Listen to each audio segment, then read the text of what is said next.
नमस्कार दोस्तों, मैं मोहित कपूर जगुका संस्थान जयपुर के digital platform Jaguka GK hub YouTube channel से आपका स्वागत करता हूं।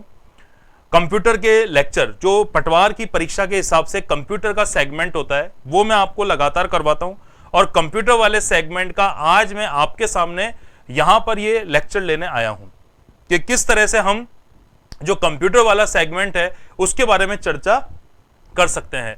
लास्ट जो क्लास हुई थी उसमें मैंने आपको बताया था कंप्यूटर आर्किटेक्चर के बारे में। कंप्यूटर आर्किटेक्चर,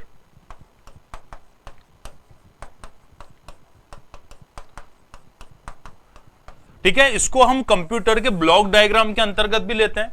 आर्किटेक्चर में कंप्यूटर में वो सारी चीजें आती है जो आपके लिए मोस्ट इंपॉर्टेंट है और वो सारी चीजें जो कंप्यूटर के ब्लॉक डायग्राम के अंतर्गत आपके सामने शामिल की जाती है। जो भी ब्लॉक डायग्राम है उस ब्लॉक डायग्राम के अंतर्गत ये चीजें सारी शामिल की जाएगी। ठीक है, तो आपको पहली बात याद रखनी है, मैं इसको हिंदी में भी लिख देता हूं, कंप्यूटर संरचना। कंप्यूटर संरचना, तो कंप्यूटर संरचना को भी क्या करा जाता है, इसके अंतर्गत रखा जाता है। जो भी आपकी कंप्यूटर संरचना होती है उन सारी कंप्यूटर संरचना को इसके अंतर्गत रखा जाता है। तो वो चीजें आपको यहां पर क्या रखनी है, क्लियर रखनी है। पहली चीज तो ये हो गई। ठीक है, अच्छा अब आते हैं इसके अंतर्गत मैंने आपको बताया था कंप्यूटर का ब्लॉक डायग्राम। कंप्यूटर का ब्लॉक डायग्राम, ठीक है, मैं बिल्कुल अभी मोटी मोटी जनरल चीजें बताऊंगा, किसी पे पर्टिकुलर नहीं आऊंगा। ठीक है, तो कंप्यूटर के ब्लॉक डायग्राम में एक आपको बताया था इनपुट डिवाइस, एक आपको मैंने बताया था इनपुट डिवाइस। ठीक है, तो जब इनपुट डिवाइस पे हम आते हैं भाई, जैसे आप मान लो हम इनपुट डिवाइस पे आएंगे तो इनपुट डिवाइस के अंतर्गत क्या किया जाएगा कि वो सारी डिवाइस ली जाएगी जो कंप्यूटर में इनपुट देने के काम आती है। जैसे उदाहरण के लिए दो तीन ले लेते हैं उदाहरण, इसके एग्जाम्पल हम देख लेते हैं। क्या देखेंगे हम इसके एग्जाम्पल्स देखेंगे। ठीक है, जब इसके एग्जाम्पल्स देखते हैं तो दो चीजें सामने आती है कि एक चीज तो आपकी आती है फर्स्ट, जो पहली चीज इसमें सामने आती है वो ये आती है आपका कीबोर्ड। एक तो हो गई कीबोर्ड, दूसरा आपका इनपुट डिवाइस के रूप में जो आ गई ये आ गया कौन सा, आपका माउस हो गया। ठीक है, अच्छा फिर हम किसी भी चीज को स्कैन करके इनपुट पे देते हैं तो इसको हम क्या लिख देंगे, ये स्कैनर हो गया। ठीक है, फिर हम इसमें लिख सकते हैं लाइट पेन जो सिग्नेचर आदि करने के काम में आता है, तो ये आपका कौन सा हो गया, लाइट पेन हो गया। कौन सा हो गया, लाइट पेन हो गया। और इसके अलावा हम अगली पे आते हैं, ये आपकी जैसे गेम वेम खेलने के लिए काम आती है, ये आपकी क्या हो गई, जॉयस्टिक हो गई। इस प्रकार से अनेक प्रकार की इनपुट डिवाइस होती है, पर जो मुख्य इनपुट डिवाइस होती है वो कीबोर्ड और माउस को क्या करा जाता है, माना जाता है। तो कीबोर्ड और माउस को मुख्य इनपुट डिवाइस क्या करा जाता है, माना जाता है। जिसमें भी अगर दोनों का भी कंपैरिजन करोगे तो अगर आपका ग्राफिकल यूजर इंटरफेस है, ठीक है, अगर आपका कौन सा इंटरफेस है, GUI,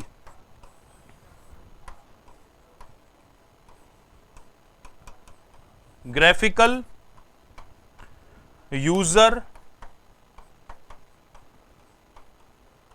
इंटरफेस अगर आपका है, कैसा है, अगर आपका ग्राफिकल यूजर इंटरफेस है तो ग्राफिकल यूजर इंटरफेस में बता देता हूं, जैसे हमारे ऑपरेटिंग सिस्टम के रूप में लिनक्स या हम दूसरे ओपन सोर्स यूज नहीं कर रहे, हम इसकी जगह यूज कर रहे हैं हमारा कौन सा सिस्टम यूज कर रहे हैं, हम विंडोज सिस्टम यूज कर रहे हैं।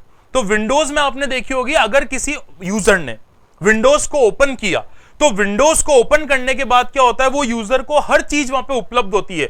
कॉपी करना है, पेस्ट करना है, कट करना है, सेव करना है, सेंड करना है, एडिट करना है, डिलीट करना है, नंबरिंग करनी है, बुलेट्स लगाने हैं, हेडर लगाना है, फुटर लगाना है, किसी भी प्रकार की चीज हो उसे अपने से कोई कमांड नहीं देना पड़ रहा, ना ही उसको अपने दिमाग में कोई कमांड याद रखना पड़ रहा है। सब चीजें उसके सामने है और उसको तो क्लिक करना और वो ऑपरेशन अपने आप ही क्या हो जाएगा, परफॉर्म हो जाएगा।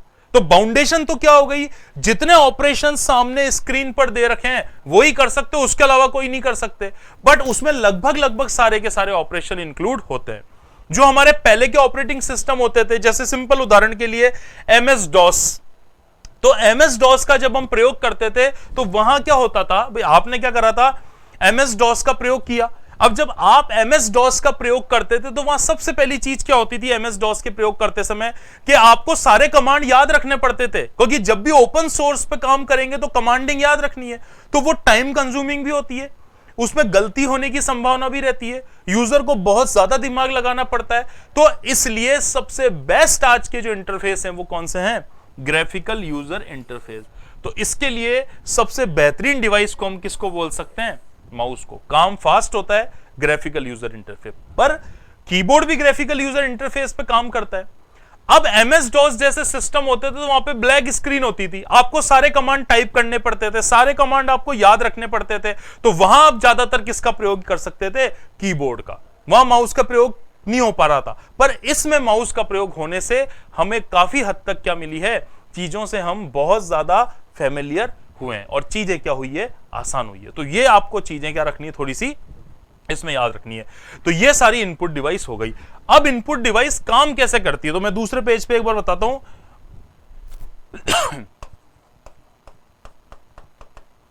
वर्किंग ऑफ इनपुट डिवाइस किस तरह से काम करेगी, ठीक है। तो पहला बात, कंप्यूटर को डेटा व निर्देश प्रदान करना। कंप्यूटर को डेटा व निर्देश प्रदान करना, ठीक है। कंप्यूटर जो होता है उसको डेटा और निर्देश जो प्रदान करने का काम करती है वो कौन करती है?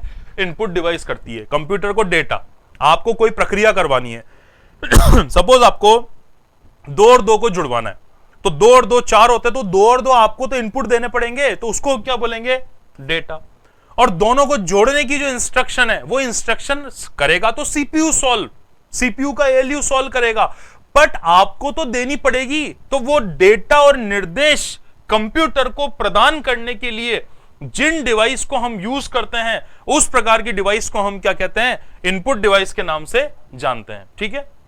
सेकंड नंबर पे जो डिवाइस, इसका वर्क क्या होता है कि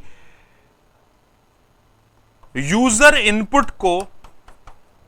इनपुट, ठीक है, जो हमारी हाई लेवल लैंग्वेज होती है, हाई लेवल लैंग्वेज भी हो सकती है, हमारा कोई कोड हो सकता है, हमारा कोई नंबर हो सकता है, या हमारा अल्फा न्यूमेरिक नंबर हो सकता है, कुछ भी हो सकता है डेटा के रूप में। डेटा के रूप में, यूजर इनपुट के रूप में हाई लेवल लैंग्वेज हो सकती है, उसके अलावा आपका कोई कोड यानी कूट हो सकता है, कुछ न्यूमेरिक नंबर्स हो सकते हैं और कुछ अल्फा न्यूमेरिक डेटा हो सकता है। तो इन डेटा को ये किसमें कन्वर्ट करती है? मशीन लैंग्वेज में, मशीन लैंग्वेज में कन्वर्ट करती है, क्योंकि यूजर जब अपने इनपुट देता है तो वो ऐसी भाषा में देता है जिन्हें यूजर अच्छी तरह से समझ सकता है, जिन्हें यूजर क्या कर सकता है? अच्छी तरह से समझ सकता है। पर कंप्यूटर तो उसको नहीं समझेगा, तो कंप्यूटर के अंदर जो इंटरनल ऑपरेशन हो रहा है, वो इंटरनल ऑपरेशन जो आपका होता है वो पूरा का पूरा मशीन कोडिंग में होता है, मशीन लैंग्वेज में होता है, और मशीन लैंग्वेज में उसे करने का जो काम करता है वो कौन करती है? आपकी ये इनपुट डिवाइस ही करती है। तो अगर कभी इनपुट डिवाइस के आपसे काम पूछ लिए जाए तो ये 2 चीजें इनपुट डिवाइस में याद रखना। एक तो यूजर जो न्यूमेरिक या सिंपल इनपुट मिलता है उसे मशीन लैंग्वेज में क्या करती है? डिकोड करती है, और साथ में डेटा और निर्देश प्रदान करने का काम करती है, और कंप्यूटर से कोऑर्डिनेशन क्या करती है? बरकरार करती है। इस प्रकार ये जितनी भी डिवाइस होती है सारी की सारी, इन डिवाइस को हम क्या कहते हैं? इनपुट डिवाइस के नाम से जानते हैं। क्लियर है? यहां तक आपका वर्क बता दिए, एग्जाम्पल बता दिए, सिंपल चीजें पूछी जाती है, ठीक है। आगे चलते हैं। फिर आपको जो कंप्यूटर का ब्लॉक डायग्राम बताया था उसके अंदर दूसरी डिवाइस बताई थी, कौन सी? Output devices.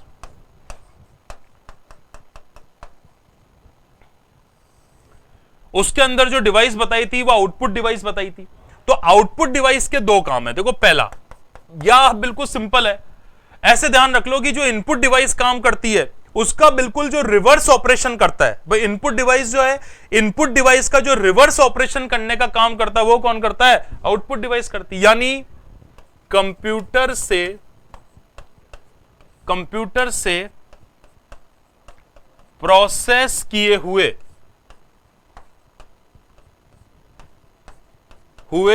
डेटा, डेटा को हिंदी में डाटा भी कह देते हैं, डेटा व